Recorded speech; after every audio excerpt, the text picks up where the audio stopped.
sallallahu alaihi wasallam. Apa kata Nabi? Ahabbun nas ila Allah azza wa jalla anfa'uhum linnas. Nabi menjawab pertanyaan pertama. Manusia yang paling dicintai Allah, yang paling banyak manfaatnya kepada manusia yang lain. Manusia yang paling banyak manfaat kepada manusia lain, itulah orang yang paling dicintai Allah Subhanahu wa taala. Makanya Rasulullah SAW menyebutkan dalam hadis yang lain, khairun nas anfa'uhum linnas. Sebaik-baiknya manusia adalah orang yang paling banyak manfaatnya kepada orang lain. Dia kerahkan seluruh jiwanya, raganya untuk orang. Yang untuk Allah itu memang sudah wajib. Dia salat, dia Ramadan, dia lakukan Ramadan dengan baik, dia kemudian berbayar zakat, itu semua dengan Allah. Tetapi di samping itu, dia jadikan dirinya bagaikan batang pohon kelapa, mulai dari ujung sampai ke ujung, semuanya bermanfaat ke orang lain. Ketika dia tiada, maka orang menangisinya. Ketika dia tiada, orang akan mengatakan, hanali gureh katanya, hanali sopurno katanya. Ketika seorang muazzin meninggal dunia, orang akan mengatakan, kita tak lagi mendengarkan suaranya. Ketika seorang guru TPA mengajarkan ikra diajarkan, meninggal dunia, maka ketika namanya disebut di masjid-masjid dengan kalimah inna lillah, maka semua wali-wali murid, semua penduduk kampung mengatakan, sudah meninggal guru Muna, sudah meninggal Tengku Fulan. Selama ini kita mengaji dengannya, menyuhana gotnya, hana sopurno ikra. Paling hebat manfaatnya kepada manusia itu dari sisi ilmu. Ada orang yang meninggal karena paling hebat manfaat hartanya untuk orang. Maka ketika dia meninggal, orang mengatakan, hana soleh bantu masjid, lawitnya yang pegang keramik kau nya, lawitnya yang sediakan sajadah untuk masjid kau nya. Selama ini yang sediakan semua untuk kebutuhan orang banyak juga dia. Orang menangisi kepergiannya. Ketika seseorang yang badannya sehat, dimanapun ada kebutuhan, orang lain inginkan manfaat dari anggota tubuhnya, dia ada di sana. Ketika dia tiada, maka orang-orang akan mengatakan, tidak ada lagi yang bantu kita. Rodeh fulan, waktu hidup si fulan, kita bisa minta telepon, minta tolong sama dia, suruh pasang ini, pasang itu. Di mana ada walimah, dia hadir untuk membantu. Di mana ada gotong royong, dia tak segan untuk datang. Semuanya dia lakukan dengan tangannya, dengan kakinya. Orang mengenang-kenangnya. Itu hebat di sisi Allah, dan itulah manusia yang paling cintai. Manfaat untuk orang banyak luar biasa. Ini orang paling yang dicintai Allah. Maka jawabkan Allah, jadilah manusia yang paling dicintai. Bermanfaatlah untuk orang banyak. Jadi jangan hidup itu sendiri, pulang dari masjid, hai masjid kerja asyik, pulang dari masjid langsung tutup pintu rumah, hana buka-buka, nanti azan zuhur dia datang lagi ke masjid. Ya, kemudian ketika dia dengar dia ada bantu fulan, dia ajak fulan, oh dia tak ada, lo yang penting ku sembahyang, maknanya kau rumah kau nonton sinetron, dah kerau ayo kau fikir panjang. Model-model lagi baik, tetapi bukan yang paling dicintai. Maka kita yang hari ini hidup kita hanya untuk memikirkan keadaan kita sendiri saja. Hidup di kampung, orang pun tak lagi menghubungi kita untuk minta tolong. Kenapa? Hangat di kenapa yang telefon? Hangat di apakah hangat di punya? Itu baik, masih kategori baik, tapi bukan kategori yang paling dicintai Allah. Kata Nabi, kita itu paling hebat, paling dicintai kalau bermanfaat untuk orang banyak. Tapi kalau tak bermanfaat, paling kurang, minimal jangan memberi mudarat. Itu sudah baik. Tapi ingat, surga dimasuki paling mudah oleh orang-orang yang paling dicintai. Siapa dia?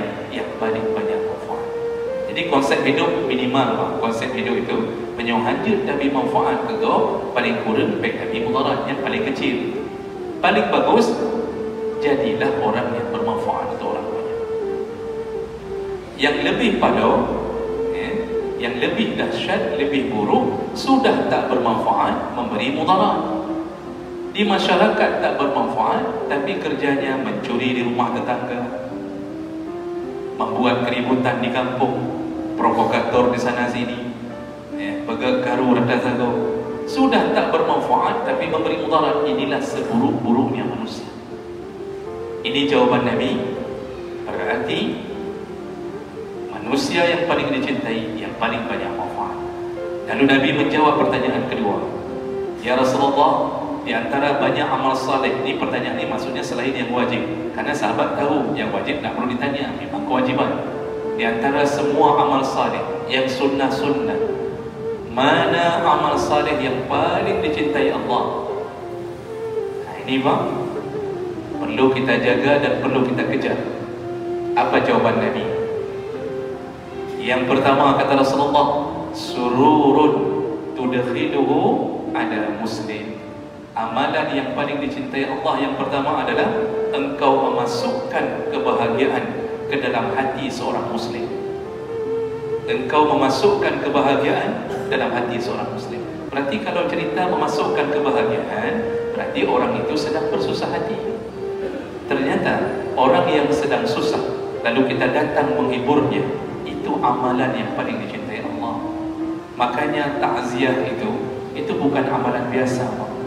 Orang sedang ditimpa musibah, sedang dirundung duka, lalu kita datang, kita bawakan sedekah, lalu kemudian dia bersenang hati, kita bisikkan kalimat di telinganya, sabar, bersabarlah. Ini misalnya ada seorang perempuan, suaminya meninggal dunia, maka kemudian perempuan yang lain datang mengajakkan, hai juga, sabar, bersabarlah, nanti insya Allah jumpa kembali di surga Allah dengan suamimu. Nah, makanya perempuan-perempuan ketika dinasihati begitu, langsung hatinya merasa nyaman. Lalu kemudian dia bersiap-siap untuk jumpa dengan suaminya di surga, tenang hati. Makanya janda-janda yang salehah, yang beriman, mendapatkan bisikan-bisikan yang baik dari orang-orang yang baik, dia tenang hati karena bahagia hatinya mendengarkan nasihat itu. Tenang, yang rencana menangis panjang, dia tak lagi menangis. Ini hebat. Ada seorang suami yang meninggal istrinya, dinasihati oleh para suami yang lain, bersabarlah, tabahlah, tinggal dah minta lain, ada masa indah, dia selesai. Apa dia nama masa indah? Nanti tinggal kita cari lain. Oh, bahagianya dia setelah mendengarkan nasihat kita. Jadi perkara ini dianggap biasa, padahal menasihati orang sampai dia bahagia itu luar biasa. Ketika seseorang sedang ribut dalam rumah tangganya, masuk ke kantornya dengan wajah yang penuh dengan kekacauan, lalu kita mengatakan, "Pekelau, kenapa lagi? Ribut lagi?" Kata suami, "Belum, hai aku fikir dong inang ke mudah-mudah bahasanya kagak inang ke mudah-mudah." Lalu kita mengatakan, "Cobalah fikirkan, istrimu kan sekali cuma marah. Memang apakah setiap hari kan tidak?